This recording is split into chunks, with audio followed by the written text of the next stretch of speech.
David, I think today you're going to bring some clarity to a topic you've been discussing for quite a while, having to do with catastrophe bonds and the law firm Sidley Austin. How are you today, David?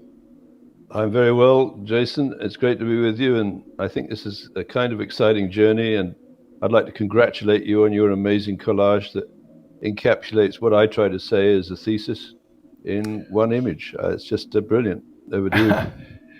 Well, thank you very much, David. And, maybe we should take a moment to discuss this image with people. We could go over some of the finer details in there that might help people gain a better understanding of what we're going to be talking about when we go live later this morning. We've got our sponsor exclusive segment coming up, David, at 2 p.m.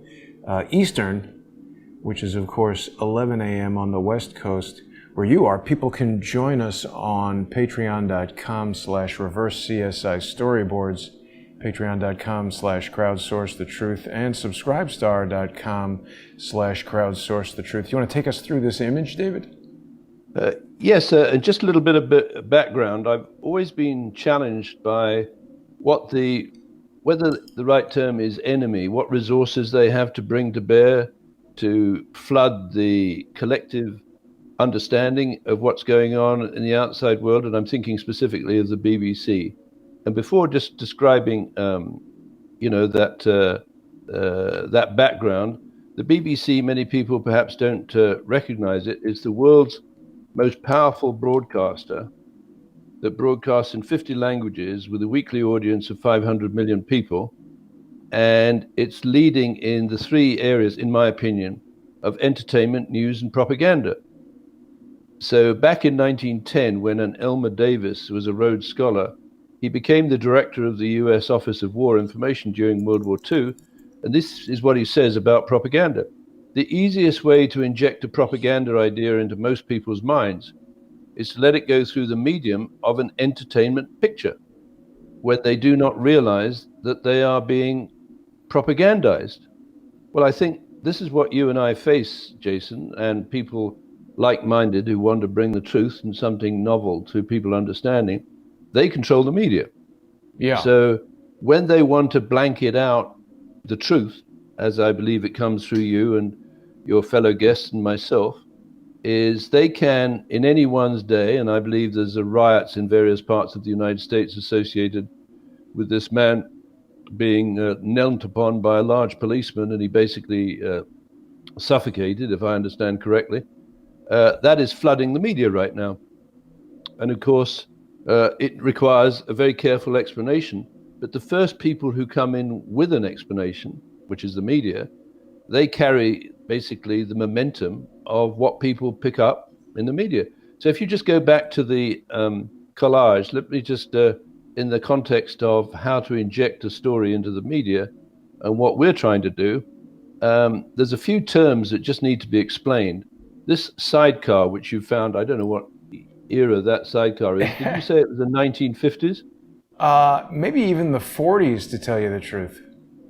Okay, and it's got Sidley on the side. Sidley Austin law firm, established 1866, probably the most powerful law firm in the world, which used to employ Barack Obama and Michelle Obama in the early 80s or late 70s, under the tutelage, if that's the right term, of Bernardine Dawn, the leader of the Weather Underground organization, who, in my opinion, is a psychopath. And anyone who's still in contact with Bernardine Dawn should remind her there's no statute of limitations for murder.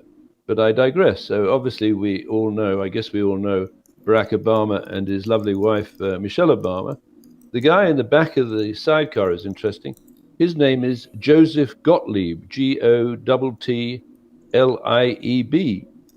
And he's a Sidley Austin lawyer who specializes in catastrophe bonds and sidecar arrangements for clients. And my I think we need to tell is, people what this sidecar is, David, because of course I've jokingly included this image of the motorcycle sidecar, but that's not what we're talking about, is it? No, but it's a very good image because it does convey a relationship between someone who's driving the motorcycle, right? And in your image, there's only 3 passengers in the sidecar. So who the hell is driving the sidecar, right? Who's driving the motorbike? And now, whether you intended that or not, we could have put a number of people in the sidecar, right? Yeah. But the fact remains is the passengers are probably more important than who's driving the sidecar. But I digress. Now, a sidecar is an insurance instrument where, let's say, one of the towers has come down on 911, and the insurance industry, particularly the insurance that is exposed if both towers came down on the same day, is looking at a huge claim, possibly double the insurance on the towers, which might be 6.4 billion on 3.2 billion. Now, what the insurance company would want to do is lay off some of the risk as quickly as possible, but they don't have a great deal of time, because one of the towers, actually the second tower to be hit, the South Tower, has been demolished, right? So now they're afraid of that risk of the second tower coming down. They don't have the time to work out what the risks are. They desperately look around for an organization to come in and pick up some of the risk. Obviously, they're going to hand off some of the premium. Now, if you've got a lot of dirty money on the table, and we know now that the world international finance is awash with dirty money, right? It would be very interesting for a company to come in with a sidecar arrangement, and there are very few law firms that can put a sidecar arrangement together in a hurry. One of those is Sidley Austin. Now, I don't know how old this guy Joseph Gottlieb is. He looks fairly young.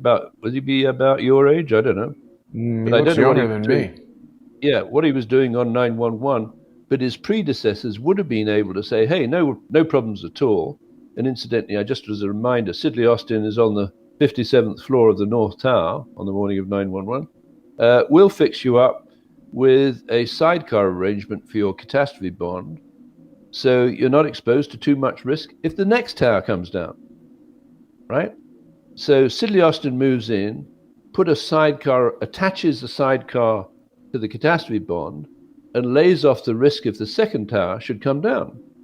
But of course, what I believe is now the law firm that is arranging that is in a potential conflict of interest, because perhaps, with the connection to Bernardine Dawn, they have an inside track to the kind of people who could bring the second tower down with explosives and incendiaries in the elevator shafts.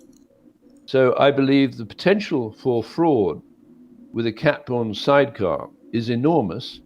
And in the next part of the show, what I'd like to talk about is some of the images on your collage where I believe there was a pair of what you might call black swan events. Now, you and I were in Cambridge in January, and we were discussing the idea that all of these beautiful white swans coming along the River Cam, what would happen if you and I had taken a bet, right, where I said, well, I think there's a black swan going to come around the corner a little while, and you said, well, they're all white, so you laid out a huge amount of money that would you lose to me if a black swan came around the corner. But what happens if I've got a connection to a black swan farm and some agents in the pool near where you had those wonderful fish and chips, who I have a radio communication with, and they can slip in one black swan, all right, and it comes by, and you stand to lose a significant amount of money. But what happens if you'd taken a bet on 2 black swans? Extremely unlikely. So you'd put your entire fortune on the table, and I stood to pick it up if 2 black swans came around the corner. And lo and behold, they did. This is what happened with the Twin Towers. Well, right? But David, I think we need to fill in some even more detail for people, because people who aren't familiar with the show and some of the connected parties could easily dismiss what you're saying as conjecture, conspiracy theory, whatever they want to call it. I think we should also discuss how the Cantor, what's his name again? Howard Lutnick. Yeah. This Cantor Fitzgerald patent on real-time interactive wagering on event outcomes. How would this patent play into the type of opportunistic cat bond writing that you're discussing? Well, you've nailed it, because Howard Lutnick, the inventor of this patent, was the chief executive officer of Cantor Fitzgerald at the top of the North Tower, who very conveniently was out of the office leaving 685 of his colleagues in the office on 911. So every one of the people at the Cantor Fitzgerald office, and that's a huge number, I describe them as world traders, died, including this guy's brother. So I'm believing that he had actually set up or was using a patent to structure a catastrophe bond that could be triggered, that would make him very wealthy, that would kill a whole bunch of his colleagues in Cantor Fitzgerald who might have life insurance that could be cashed in by the sponsor side of the cat bond, who might have taken a bet that if more than 600 of the colleagues of Cantor Fitzgerald died on 911, they would collect a huge amount of money from the investors in the catastrophe bond through a sidecar arrangement. So, yeah, I think that's very opportune that you put that up, because on my website, I've defined 10 patented devices that I believe are fundamental to what I would call a catastrophe bond sidecar fraud, right? Where a law firm like Sidley Austin could actually potentially structure a catastrophe bond with a sidecar agreement such that in the event of the catastrophe bond triggered, money would be distributed through an abusive tax shelter, for example, to the people inside the sidecar, which in your drawing, of course, you've got Barack Obama, Michelle Obama, and Mr. Joseph Gottlieb. Now, am I saying they're dishonest? No, I'm actually saying that these people, I don't think they've got a clue of what they're doing. They know the mechanics and details of a catastrophe bond. Perhaps in good faith, they're actually helping structure it together for a client, but they don't realize behind the curtain are people who can monitor what is going on with the structure of the catastrophe bond, and actually, technically it's called trigger the cat, and it might be triggering a cat by both towers coming down the same day. It might be triggering a cat when the Boeing 777 extended range aircraft of MH Flight 370 goes missing for 6 hours, and then another Boeing 777 extended range aircraft under MH17 changes course on its way from Amsterdam to Kuala Lumpur and flies into contested territory over Ukraine, where it's shot down with a missile carrying a proximity fuse.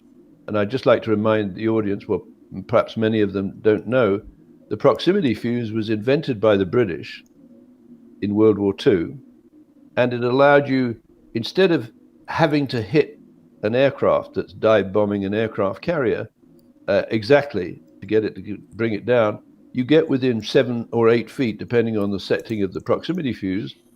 It blows up and you have very sharp pieces of shrapnel that go out radially and bring down the aircraft, which hasn't been hit directly by the missile.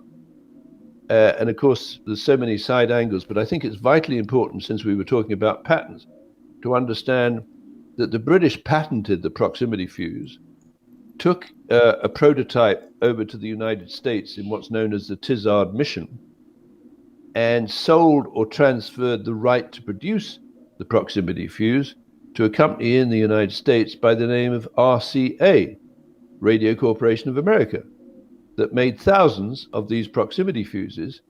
And most people, I think, if they follow our historical research, should know that RCA had a subsidiary in the United Kingdom called RCA-GB 1929 that in 1988 would become Serco. The French company Thales seems to hold the patent now, David. Oh, well, the patents move around, and of course, you get what are called continuation patents, where someone makes a small change to the original patent, right? And Jerome Lemelson was a master of this, and then repatents it or files it with a modification to get another 22 years of protection on a different name. So what's perhaps most interesting is not necessarily the patent, the patentee issuee who's received or assigned the patent, but as the custodian of the patent office, which today in the United States, unbelievably, has been outsourced to Serco. And I keep dinging on Americans who don't seem to be listening, right, is that it's not very smart when you're dealing with a country that perfected the double cross arrangements of World War II to allow one of their protagonists, through Serco, to set up double agents, I believe, in all of your key government departments, including the Patent Office, the National Visa Center, the Defense Ammunition Center, the Defense Red Switch Network, and I could go on, and then point out, Bill Clinton, what did you do to America? Because in the 1990s, you outsourced the National Visa Center to Serco, which I believe proceeded to bring in the Al-Qaeda or the Bin Laden sleeper cells into the United States, right, in 1994, after they failed to bring down the Twin Towers in 1990, I think 3 or 4. So if we could just go back to the collage. Real quick, David, before we go there, one of our viewers has shared with me this interesting piece of information that in 2016, Cantor Fitzgerald settled for $5.5 million. Their gambling affiliate of Wall Street firm Cantor Fitzgerald has negotiated to pay more than $5.5 million under a settlement with Nevada gambling regulators to address alleged allegations filed in a civil complaint. I wonder what those... Oh, look, David. The complaint said that the company, or Lee Amitis, what is he, the Brooklyn Bruiser or something? Yes, he worked in London on 911. And just so people understand, the Cantor Fitzgerald computers that were running the world's largest broker in sovereign debt, Eurobonds, and US government securities, 24 hours after the towers had come down, the backup computers in London had taken over those trades, which were $70 trillion a year. And I'm convinced that the Brooklyn Bruiser, Lee Amitis, who's a co-signatory to a number of patents related to gambling, right? I believe he arranged that the backup computers in London would take over the operations of Cantor Fitzgerald, which lost 685 people on 911 in what I believe was part of a series of cat bond sidecar frauds. Over to you. This is an interesting thing that I didn't know about. So, I mean, these guys are involved in gambling, paying fines for illegal stuff. Pretty interesting, David. Yes. So just go back to the collage and let me just give you a little background on why I changed tack after our last show, you know, where we couldn't load up the Patreon only side. Right. And you told me that there was something deep in the bowels of Patreon or Vimeo or so on. Yeah, something had been updated, and I had to, it changed some of my defaults, so I had to go back and reset. And you and I were speculating about this as a hack, so I'm very glad that it wasn't, and I quite understand how that technology can get very deep and very bizarre and behave in an odd way. But I was thinking about how easy it is for the BBC to inject fake news through a double-cross program that dates back to the Second World War, together with its proxy, which I believe is Serco. Because if you remember, Serco, actually working for the United Kingdom Cabinet Office, is in the business of injecting news and media plays to teach government public servants how to respond to an emergency, like the pandemic or the London Underground bombing or whatever. But of course, with that position and the technology they have of the dashboard, they can actually inject a real emergency right in the middle of a virtual emergency. So while people are actually practicing on how to respond to a simulated attack on the Twin Towers, if you had access to a catastrophe bond and a sidecar, you could switch from a simulated attack if you saw an opportunity to make a bit of money. So it's absolutely germane, I think, to our inquiry to know that in the North Tower on 911, there were the offices of Sidley Austin, Brown and Root. No, is it Brown? Brown and Wood. Brown and Wood, on or around the 57th floor. And 10 floors below, there was a shareholder meeting of Serco, where I believe there's a pool of dark funds, at least $100 trillion of assets under management by the shareholders of Serco, which include 3 sovereign states, Singapore, Saudi Arabia, and the United Kingdom. So if you look at the shareholder analysis, it talks about Saudi Arabia and its funds, the United Kingdom and its funds, and Singapore and its funds. And I leave you to guess, and the listeners to guess, what are the funds of Saudi Arabia? I mean, we're talking trillions and trillions and trillions of dollars. When they say funds, they mean like the sovereign wealth fund and stuff like that? Yeah, yes, right? I wouldn't even know where to start counting, but it's a lot of hooch, okay? If you combine that with the so-called 10 global custodians, which include the Hong Kong and Shanghai Bank Corporation, that's at least $100 trillion. The world's largest shadow banker, a shareholder in Serco, is BlackRock Inc. And if you go through corporate institutional investors, you find that BlackRock and Vanguard, those two together, own about 10% of practically every major corporation in America, including Boeing.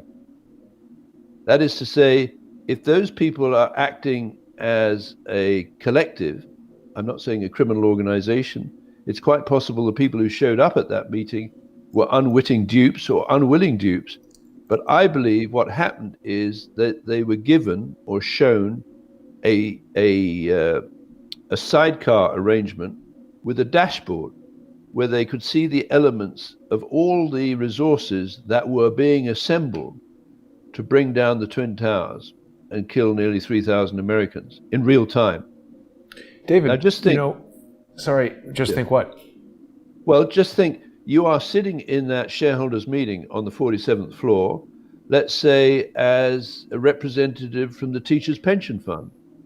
And up on a screen, you're looking at a dashboard, some people call it a cockpit, where you've got images of the path taken by all the various aircraft that might be hijacked electronically and flown into the Twin Towers, together with the monitoring of the Dow Jones Industrial Average, right? The shareholders' premium, et cetera, et cetera. And you could end up with, hey, there's an opportunity here.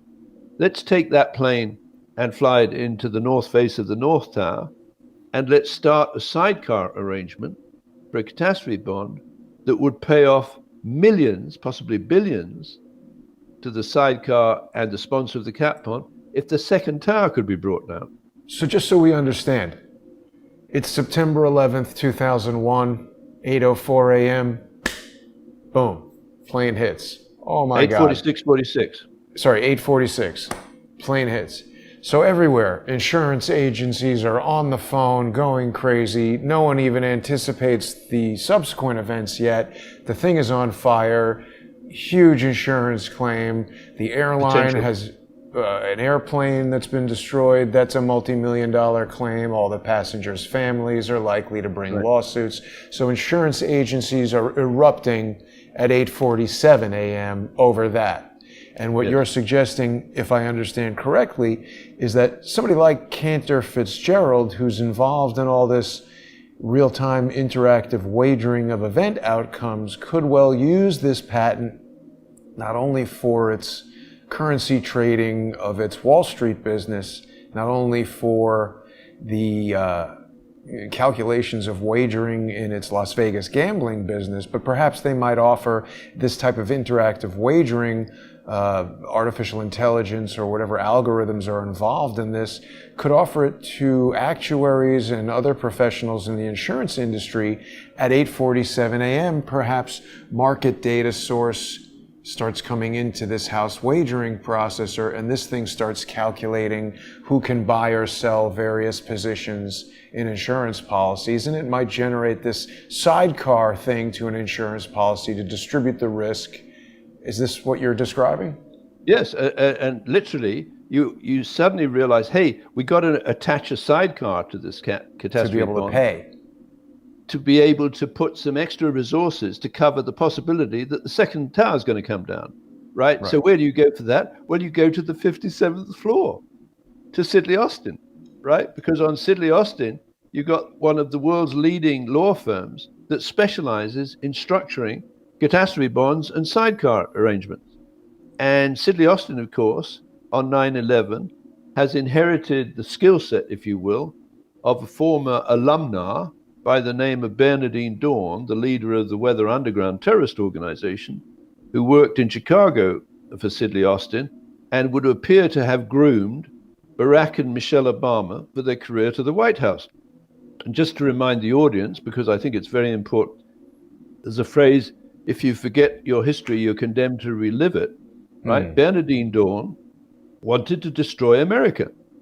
She still wants to destroy America. Yeah. She's well on the way to succeeding to destroy America because she and her husband, note, on September the 11th, 2001, the New York Times, I believe, published a letter or an article by Bill Ayers saying he wished he'd done more, right? And remember, Bill Ayers and Bernardine Dawn put together a series of bombing attacks on various targets in the United States, including in 1972, blowing up the women's washroom in the Pentagon, right?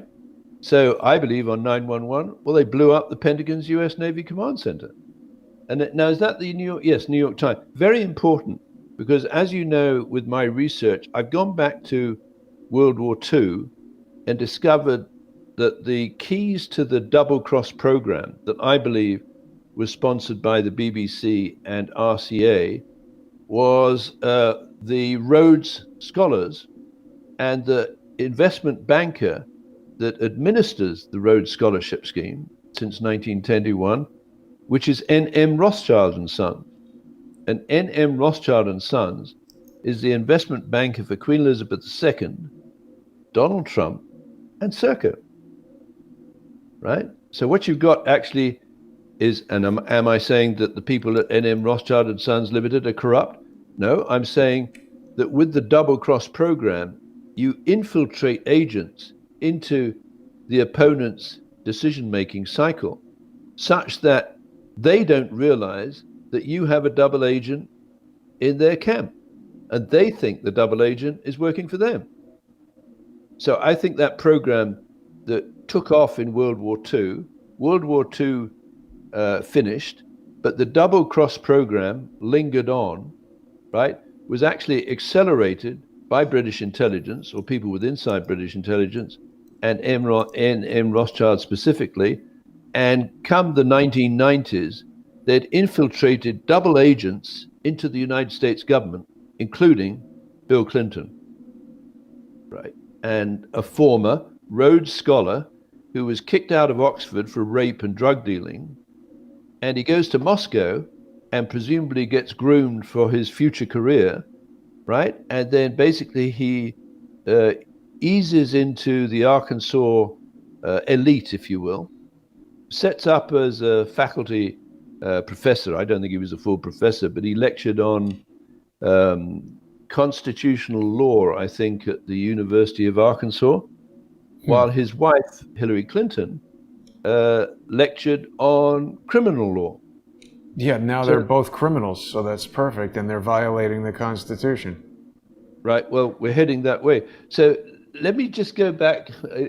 I need to keep going back to... Well, sorry, David, but I just want to come back to this double cross thing because you forgot the other double agent, Barack Obama.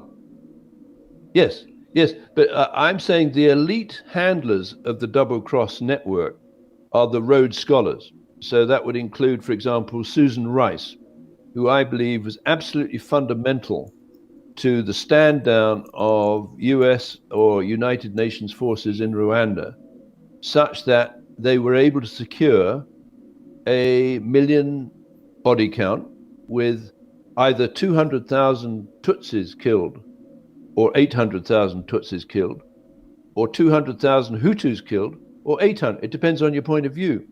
But what seems to have happened with that network is they stood down the United Nations. I'm not remembering the acronym. I think it's UNAMIR, something like that. That was the United Nations peacekeeping force in Rwanda, right? Which was stood down such that one group of people could kill another group of people. But the propaganda that was inserted directly or indirectly by the BBC encouraged the other side to execute massive slaughter and brutality using, I believe, an import of, I believe, 1 million machetes that came through Egypt, through the foreign minister, Boutros Ghali, who would go on to become Secretary General of the United Nations. So behind the scenes, behind the curtain, you've got these dark forces using, for example, life insurance or catastrophe bonds or sidecar arrangements, where they're actually funding the double black swan event, and thousands, if not millions, of people are dying. And there's no difference between the funding, I think, of the Rwanda genocide, which was driven, I believe, in very large measure by life insurance frauds, to the pandemic today, which I believe is driven by life insurance frauds, where they're producing data through the BBC on a daily basis. And that, if I can summarize that with a piece of Anglo-Saxon, the BBC's data is bullshit. There is no truth in it. I think it's being driven by simulations from Professor Neil Ferguson's bogus modeling, right, which goes back to 2001. And he's modeled, for example, human fatalities associated with the foot and mouth disease in 2001. And systematically, since 2001, he's been more than 100 to 10,000% wrong. So isn't the definition of insanity to continue to do something that fails? And right? Expect a different result. I want to point something out to you, David, right along the lines of what you're saying about the Hutus and the Tutsis and injecting fake news from BBC. Because as you know, there are riots going on right now in Minneapolis, and the city is in flames. Just this morning, the National Guard has arrived there, and there's a lot of news coming through that Ilhan Omar's daughter tweeted some support for an Antifa group, giving a list of equipment that was needed for rioters, basically helping to push the riot forward. This is interesting because this thing is called thepostmillennial.com, and I suppose it's intended to appear that it's not the Washington Post, but I can tell by the layout of this website that it is the Washington Post, and the fact that it's called the Post-Millennial, I presume, this generation of millennials, I guess, are probably late 20s, early 30s now. They're becoming professionals, and 5 and 10 years ago, when people were making fun of them that they're dumb and 20 and whatever, they're now lawyers. Like that guy working for Sidley Austin looks pretty millennial to me. I don't know, but perhaps this post-millennial is the Washington Post's way of repackaging a turd as something that might be more appealing to these younger readers. What do you think about that, David? They're injecting fake news to foment a riot. Yes, absolutely. So let's just, let me go back to my desire to find Agatha Christie type titles that you and I negotiated yesterday. And I had this phrase from 2 days ago in a post, murder on the Sidecar Express, which I really liked because it's a sort of play on murder on the Orient Express. And incidentally, I watched the Orient Express film yesterday with David Suchy. It's totally brilliant.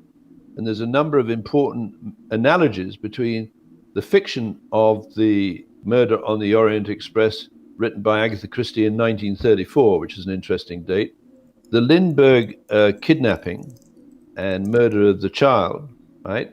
And the people on the carriage, all of whom were suspected ultimately of being associated with the murder. So then the second title that I really like is Murder on the Viral Dashboard, right? And the dashboard, of course, could be on a sidecar. Would you be able to get that picture of the Israel Aircraft Industries coronavirus treatment, right? Which you described as creepy the last time we talked about it. And it certainly is very creepy. And let me just talk about that in the context of a title, Murder on the Viral Dashboard. Is it this? No. No, that doesn't It's look like it. You remember it showed the patient? Let me give you the title. Oh, with the... oh, right. I forgot. Right. That was something from it's your... IAI Microsoft Serco Hospital. If you look up that, IAI is Israel Aircraft Industries. Microsoft is Microsoft, and Serco is the name of the hospital. How do I spell And that? they've introduced this How do I spell Soroka? coronavirus dashboard tracking system. How do you spell Soroka? Soroka, and they've developed a COVID-19 monitoring capability. Right. I'm sure you told me this, but I had already, even since last night, forgotten that this was made by the Israeli. Yeah, blow that up. What is it? Israeli Air Force? Israeli what? No, Israel Aircraft Industries. Like, why are they making this hospital stuff? Well, let me just back up here. This project was developed under the Trump project, right? In the United Kingdom, where CercoUsability.com, which grew out of the National Physical Laboratory, developed an interface between three rather bizarre clients, right? One of those clients is Israel Aircraft Industries. The other is Her Majesty's Revenue and Customs Collection, which collects obviously the taxes. The British IRS. And the third is, yes, the British IRS. And the third is Lloyd's Register. Now, when was this Trump project created, David? Just before 9/11.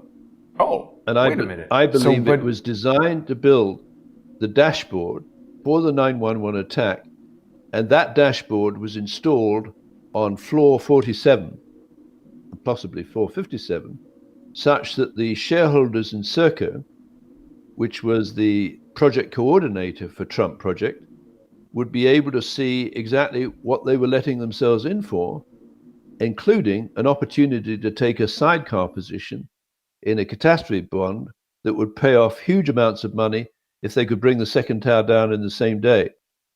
Now, I believe those people at that meeting on the 47th floor were in somewhat of the same position as the people in the carriage of Murder on the Orient Express, because as Hercule Poirot, the detective, dug a little deeper, he found each of the 12 people, right, had a motive for stabbing the bad guy, right, who had been involved in the kidnap of the child and the murder of the child. Now, isn't that somewhat reminiscent of the bizarre way in which JonBenet Ramsey died? There were multiple ways she could have died, because she could have died from the fractured skull, the taser in her belly and just under her ear, the garrote. Wait a minute. Let me keep you on this Trump thing, though. I don't want us to get too far off on the details of JonBenet Ramsey. Because if this came about after 9/11, like, why would they have cared about Trump? I mean, is this just a coincidence that it's now having... There are no coincidences here. That's what I mean. Jason. So why were they thinking about Donald Trump back in 2001? No, it was just a TV just show. Just because they've called it the Trump project doesn't mean they were thinking about Donald Trump. But what I do think they were thinking about, because these guys' experience in double-cross agency, it goes very deep. I think they said to themselves, well, if we have a project, right, that is fundamental in terms of the technology to having a dashboard hidden somewhere in the World Trade Complex that bring the towers down, it would be impossible for Donald Trump to disassociate himself from a project that was built around the word Trump, if you see my drift. Because subsequently, and that's what I think, eventually you and I, preferably you, need to contact the Trump administration and cabinet and point out that the intelligence that he's getting from his 18 intelligence agencies is basically oxymoronic, because you cannot have 18 intelligence agencies, including the National Security Agency, giving advice to the President of the United States and have any chance that the President of the United States will be able to sort through the conflicting, turf wars, et cetera, and come to a conclusion about what the hell's going on. And let me give you one example of an agency that was allegedly founded by, I believe, a social engineer, or alleged, which is the Marine Corps Intelligence Activity. Oh, right? Does that ring a bell? Yes. Right. If this guy who describes him as the co-founder of the Marine Corps Intelligence Activity, I would say to him, what the hell were you doing on August the 7th of 1998, my birthday, right, in respect of protecting the United States embassies in East Africa right, in Nairobi and Dar es Salaam that were blown up almost simultaneously. David, Right? something interesting came up in an Amazing Polly video about the African embassies. Someone connected to Dr. Fauci. People have to go check Amazing Polly's latest video. I think I sent it to you. Wasn't she? You did. Yeah, no, I've What watched was it. going on in that video? Right? Well, what's going on, and I don't want to be disrespectful of any people who appear to be trying to communicate, but there are many people who communicate, how shall I say it, associatively. What Polly... Oh, David, you just got knocked Well, out. Oh, wait, there you're back. David? All right. There's a variety of different things that occur that can sometimes impede the show. Connection interrupted. David, I know, has some consumer internet there at his home in Canada. Let's see how the fiber optic is doing here. Totally healthy. Seems normal. But we've lost David. Oh, now he's totally gone. Not good. David, we'll have to try to get you back. People can see my laundry there in the background. Well, the upload speed is very low. Why would that be happening? And why would that affect David? Give him a minute to come back onto the call. Do people know if someone has the ability to bombard my router and create difficulties in that way? I don't presume that the CIA or somebody like that is involved, but there are a lot of mischievous troublemakers who could conceivably do storm in Ontario, Canada. David is in Vancouver, though, so that's the whole other side. Autopsy on George. People are raising questions about George Floyd. I don't think we can jump to the conclusion that he wasn't killed because he worked at the same place as that police officer. It definitely raises a lot of questions. Was there personal animosity between them? Was there something else happening? I mean, it looks like the guy was killed. How do they stage that? He's got a knee on his neck for 8 minutes. He's pissed himself. He's bleeding out of his mouth. We've really lost David here. I would have expected him to return to the thing by now. Let's try calling him.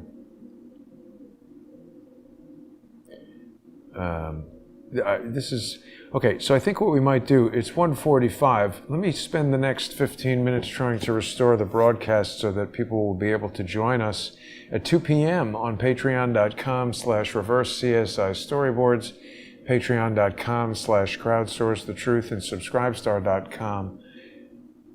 Oh, someone's saying that Chauvin has been arrested. Boy, that would be good news. David's back just in time. David, can you hear me? David? No picture. He's gone again. David? There you are.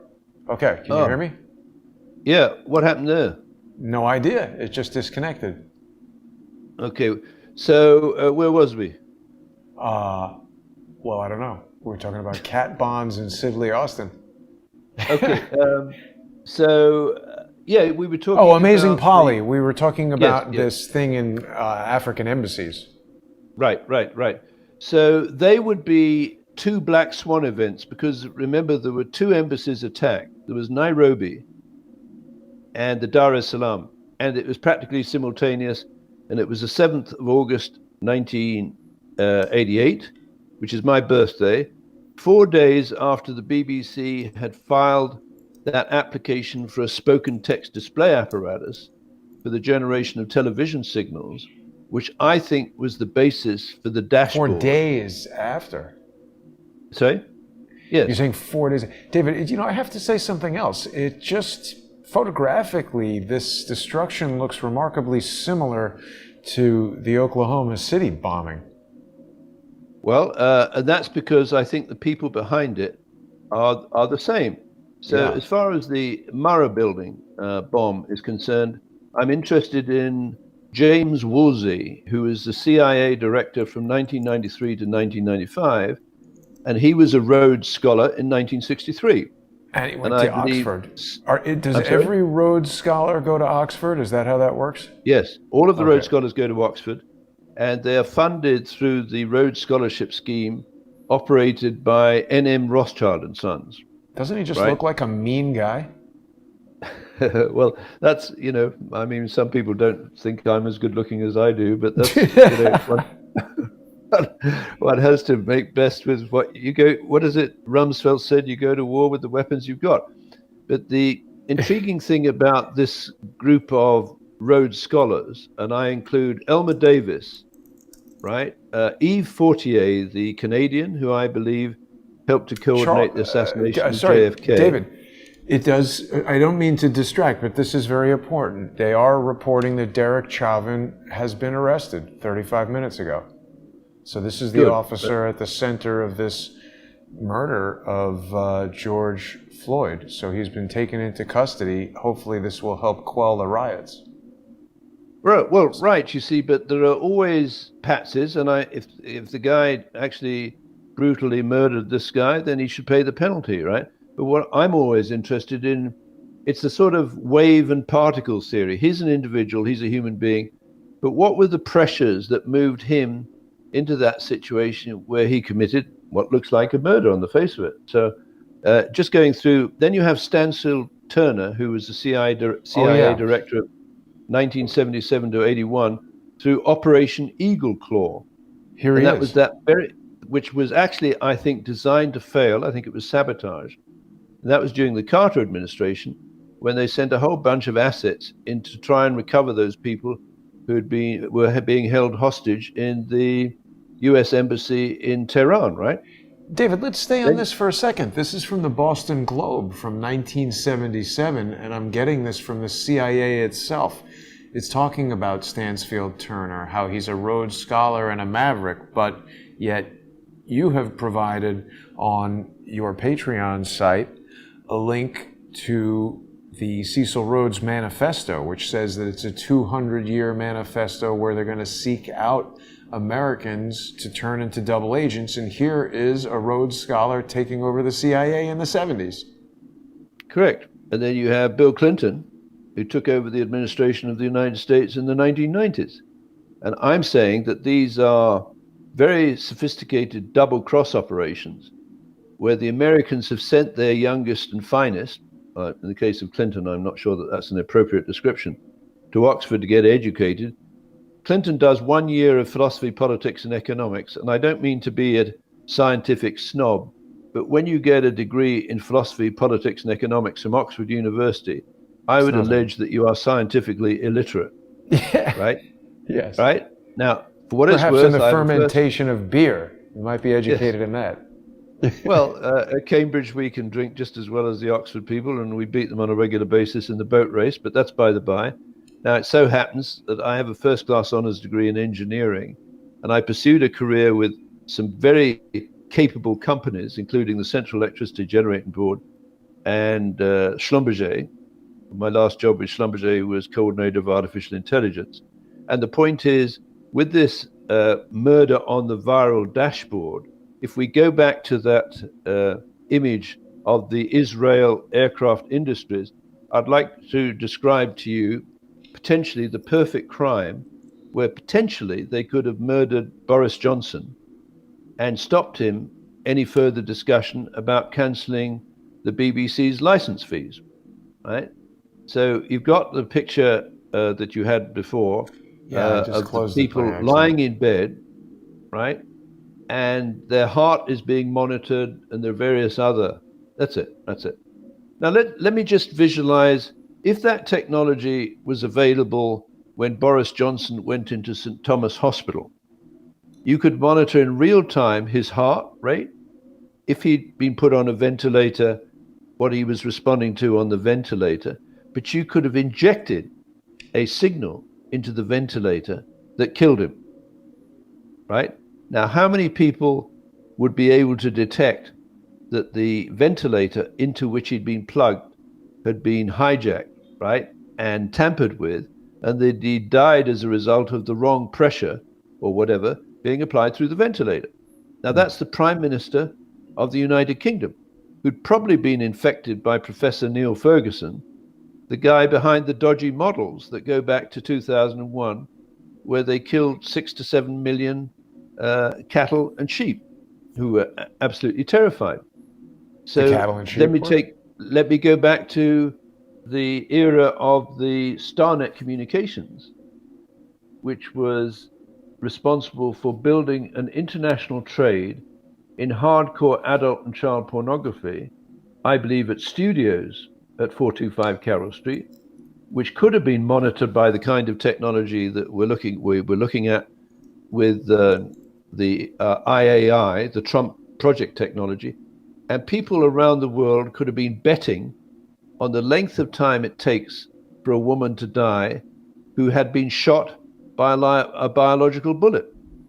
Right now, this is evil beyond belief, but unfortunately, we're going to have to deal with it, because I think when J. Edgar Hoover said the individual is handicapped by coming face to face with a conspiracy so monstrous they cannot believe it exists, I think, unfortunately, the Five Eyes countries' citizens have got to wake up to the fact that embedded deep within the bowels of what they think is a legitimate and benign global organization of the Five Eyes countries, you have a conspiracy that is evil beyond belief, and it includes monitoring targets as they go through their death throes and betting on the time they're going to die, or monitoring a collective target and betting on the number of firefighters they're going to die in the double Black Swan event on 911 after one tower had come down and they'd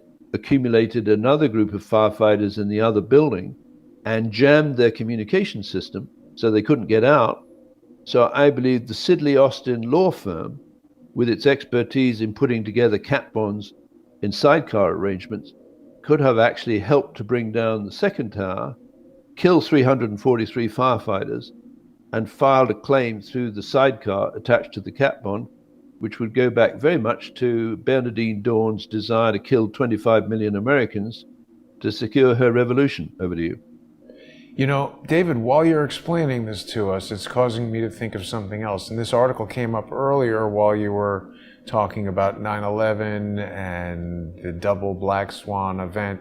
There's been a lot of talk lately. I mean, obviously the airlines that were utilized during 9/11, they were chosen by whoever did it, whether people choose to believe it was 19 hijackers and Osama bin Laden or the type of conspiracy that you're describing. Somebody decided we're going to use American Airlines, we're going to use United Airlines, and that certainly targeted those airlines. I don't know if a lot of people remember this, but after September 11th, there was considerable consolidation in the airline industry, which from a business standpoint, I presume would make the remaining corporations stronger rather than a lot of small, weaker competitors. You've got fewer, financially stronger remaining. And so now it would seem the coronavirus is sort of also targeting airlines. They've been one of the hardest hit industries. People, I guess, don't want to sit next to each other in a tube if they're afraid that they're going to get sick. And there's been a lot of talk about BlackRock and the bankruptcy. Obviously, bankruptcy is a way that somebody could come in here and buy American Airlines for 10 cents on the dollar. So if they have a jet plane, can I just jump in there, please, Jason? Yeah. So Joe Biden is talking about his running mate. And one of the favorites, apparently, is a woman called Elizabeth Warren. Right? You know what her expertise is? Being stupid. She's a professor expertise in bankruptcy. Oh. So just imagine, right, if this woman gets to be the running mate, Joe Biden falls off the perch, rather colorful language of the British Army, when you basically move on, and he's going to be 82 if he gets to be the president of the United States. Right, so Elizabeth Warren then becomes the president of the United States. She's a specialist in bankruptcy. Now, what happens in bankruptcy? Let's take the bankruptcy of Nortel. All of the patents of Nortel, 6,000 of them, many of them of absolutely fundamental importance on the 9/11 attack, go south to Apple on whose board of directors is Al Gore, the climate change idiot, right? And then Microsoft, Bill Gates. That technology that you're looking at of monitoring the guy in bed for his heart rate and the reaction to the being on a ventilator. Yeah. The partner in that operation is Microsoft. So what we're doing here is allowing Microsoft to monitor the health of an individual target, right? Right. It's got, I believe it's infested with double agents placed there by the BBC and Serco.